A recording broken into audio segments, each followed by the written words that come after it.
Good evening and welcome to my channel. Tonight we'll be reading Morella by Edgar Allan Poe.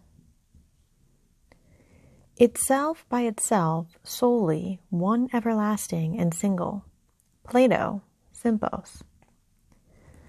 With a feeling of deep yet most singular affection, I regarded my friend Morella. Thrown by accident into her society many years ago, my soul from our first meeting burned with fires it had never before known. But the fires were not of Eros, and bitter and tormenting to my spirit was the gradual conviction that I could in no manner define their unusual meaning or regulate their vague intensity. Yet we met, and fate bound us together at the altar. And I never spoke of passion, nor thought of love. She, however, shunned society, and attaching herself to me alone rendered me happy. It is a happiness to wonder. It is a happiness to dream. Morella's erudition was profound. As I hoped to live, her talents were of no common order. Her powers of mind were gigantic. I felt this, and in many matters became her pupil. I soon, however, found that, perhaps on account of her Pressburg education, she placed before me a number of those mystical writings which are usually considered the mere dross of the early German literature. These, for what reason I could not imagine, were her favorite and constant study. And that in process of time they became my own should be attributed to the simple but effectual influence of habit and example. In all this, if I err not, my reason had little to do. My convictions, or I forget myself, were in no manner acted upon by the ideal, nor was any tincture of the mysticism which I read to be discovered, unless I am greatly mistaken, either in my deeds or in my thoughts. Persuaded of this, I abandoned myself implicitly to the guidance of my wife, and entered with an unflinching heart into the intricacies of her studies. And then, when poring over forbidden pages, I felt a forbidden spirit enkindling within me. Would Morella place her cold hand upon my own, and rake up from the ashes of a dead philosophy some low, singular words, whose strange meaning burned themselves in upon my memory? And then, hour after hour, would I linger by her side, and dwell upon the music of her voice, until at length its melody was tainted with terror, and there fell a shadow upon my soul, and I grew pale, and shuddered inwardly at those two unearthly tones.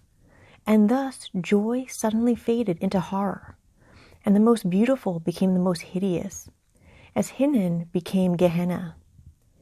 It is unnecessary to state the exact character of those disquisitions which, growing out of the volumes I have mentioned, formed for so long a time almost the sole conversation of Morella and myself. By the learned in what might be termed theologically morality, they will be readily conceived, and by the unlearned they would at all events be little understood.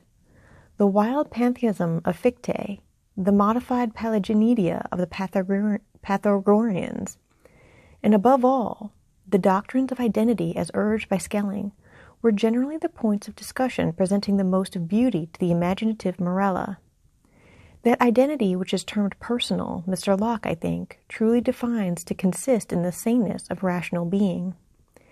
And since by person we understand an intelligence essence having reason, and since there is a consciousness which always accompanies thinking, it is this which makes us all to be that which we call ourselves, thereby distinguishing us from other beings that think, and giving us our own personal identity. But the principium individualisum, the notion of that identity, which at death is or is not lost forever, was to me at all times a consideration of intense interest, not more from the perplexing and exciting nature of its consequences than from the marked and agitated manner in which Morella mentioned them. But, indeed, the time had now arrived when the mystery of my wife's manner oppressed me as a spell. I could no longer bear the touch of her wan fingers, nor the low tone of her musical language, nor the luster of her melancholy eyes. And she knew all this, but did not upbraid. She seemed conscious of my weakness or my folly, and smiling, called it fate. She seemed also conscious of a cause, to me unknown, for the gradual alienation of my regard, but she gave me no hint or token of its nature. Yet was she woman, and pined away daily. In time the crimson spot settled steadily upon the cheek, and the blue veins upon the pale forehead became prominent. In one instant my nature melted into pity. But in next I met the glance of her meaning eyes, and then my soul sickened and became giddy with the giddiness of one who gazes downward into some dreary and unfathomable abyss. Shall I then say that I longed with an earnest and consuming desire for the moment of Morella's decease? I did, but the fragile spirit clung to its tenement of clay for many days, for many weeks and irksome months, until my tortured nerves obtained the mastery over my mind, and I grew furious through delay, and with the heart of a fiend cursed the days and the hours and the bitter moments, which seemed to lengthen and lengthen as her gentle life declined, like shadows in the dying of the day. But one autumnal evening, when the winds lay still in heaven, Morella called me to her bedside. There was a dim mist over all the earth, and a warm glow upon the waters, and amid the rich October leaves of the forest, a rainbow from the firmament had surely fallen. "It is a day of days," she said, as I approached, "a day of all days either to live or die. It is a fair day for the sons of earth and life, more fair for the daughters of heaven and death." I kissed her forehead, and she continued, "I am dying, yet shall I live. Morella, the days have never been when thou couldst love me, but her whom in life thou didst abhor, in death thou shalt adore. Morella, I repeat that I am dying, but within me is a pledge of that affection, how little, which thou didst feel for me, Morella. And when my spirit departs, shall the child live, thy child and mine, Morella's. But thy days shall be days of sorrow, that sorrow which is the most lasting of impressions, as the cypress is the most enduring of trees. For the hours of thy happiness are over, and joy is not gathered twice in a life, as the roses have passed them twice in a year. Thou shalt no longer then play the tien with time, but being ignorant of the myrtle and the vine, thou shalt bear about with thee thy shroud on the earth, as do the Moslemin at Mecca.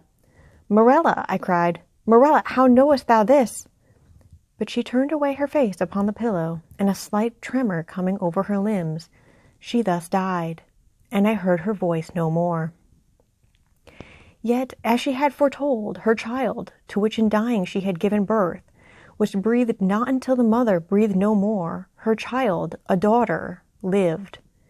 And she grew strangely in stature and intellect, and was the perfect resemblance of her who had departed, and I loved her with a love more fervent than I had believed it possible to feel for any denizen of earth. But ere long the heaven of this pure affection became darkened, and gloom and horror and grief swept over it in clouds. I said the child grew strangely in stature and intelligence. Strange indeed was her rapid increase in bodily size, but terrible, oh terrible were the tumultuous thoughts which crowded upon me while watching the development of her mental being. Could it be otherwise when I daily discovered in the conceptions of the child the adult powers and faculties of the woman, when the lessons of experience fell from the lips of infancy, and when the wisdom or the passions of maturity I found hourly gleaming from its full and speculative eye? When I say all this became evident to my appalled senses, when I could no longer hide it from my soul, nor throw it off from those perceptions which trembled to receive it, is it to be wondered at that suspicions of a nature fearful and exciting crept in upon my spirit, or that my thoughts fell back aghast upon the wild tales and thrilling theories of the entombed Morella? I snatched from the scrutiny of the world a being whom destiny compelled me to adore, and in the rigorous seclusion of my home watched with an agonizing anxiety over all which concerned the beloved.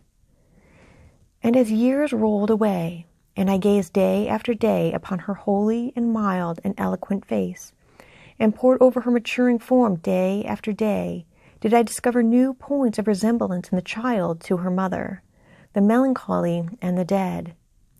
and hourly grew darker the shadows of similitude, and more full and more definite and more perplexing, and more hideously terrible in their aspect.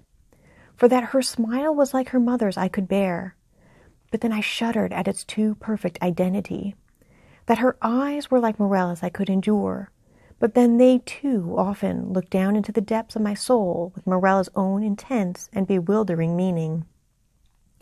And in the contour of the high forehead, and in the ringlets of the silken hair, and in the veined fingers which buried themselves therein, and in the sad musical tones of her speech, and above all, in the phrases and expressions of the dead on the lips of the loved and the living, I found food for consuming thought and horror, for a worm that would not die. Thus passed away 2 lustra of her life, and as yet my daughter remained nameless upon the earth. My child and my love were the designations usually prompted by a father's affection, and the rigid seclusion of her days precluded all other intercourse. Morella's name died with her at her death. Of the mother I had never spoken to the daughter. It was impossible to speak. Indeed, during the brief period of her existence, the latter had received no impressions from the outward world, save such as might have been afforded by the narrow limits of her privacy. But at length the ceremony of baptism presented to my mind, in its unnerved and agitated condition, a present deliverance from the terrors of my destiny, and at the baptismal font I hesitated for a name.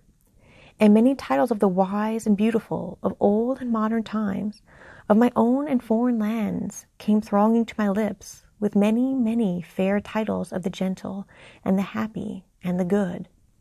What prompted me, then, to disturb the memory of the buried dead? What demon urged me to breathe that sound, which in its very recollection was wont to make ebb the purple blood in torrents from the temples to the heart?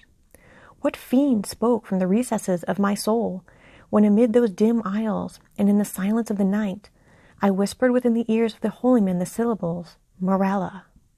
What more than fiend convulsed the features of my child, and overspread them with hues of death, as starting at that scarcely audible sound, she turned her glassy eyes from the earth to heaven, and falling prostrate on the black slabs of our ancestral vault, responded, I am here. Distinct, coldly, calmly distinct, fell those few simple sounds within my ear, and thence like molten lead rolled hissingly into my brain. Years may pass away, but the memory of that epoch, never. Nor was I indeed ignorant of the flowers and the vine, but the hemlock and the cypress overshadowed me night and day. And I kept no reckoning of time or place, and the stars of my fate faded from heaven, and therefore the earth grew dark, and its figures passed by me like flitting shadows, and among them all I beheld only Morella. The winds of the firmament breathed but one sound within my ears, and the ripples upon the sea murmured evermore, Morella. But she died, and with my own hand I bore her to the tomb, and I laughed with a long and bitter laugh as I found no traces of the first in the charnel where I laid the second Morella. Thus ends Morella by Edgar Allan Poe.